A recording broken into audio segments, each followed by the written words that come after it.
মাসটিকে একটা ন্যায় বিচার দেওয়ার আমরা প্রতিজ্ঞাবদ্ধ হব। আমরা ন্যায় বিচারটাকে এনশিওর করব। আমি একটি কথা বলতে চাই, কোন সমাজে বা ওই আমরা যেটা পাইছি, আমি সায়েন্সের স্টুডেন্ট ছিলাম, কোন মাছ যদি মাথায় আক্রান্ত হয়ে যায় ওই মাছটাকে আর কোনো অবস্থাতে চিকিৎসা দিয়ে বাঁচানো যায় না। মাছ যদি কোনো কারণে তার মাথায় যদি আক্রান্ত হয় কোনো রোগে, তাহলে সেই মাছটাকে বাঁচানো যায় না।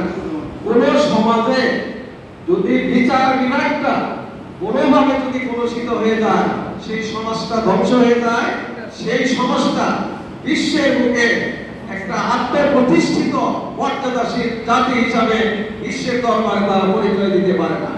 আমি আজকে বলতে চাই, আমাদের বর্তমান honourable chief justice of Bangladesh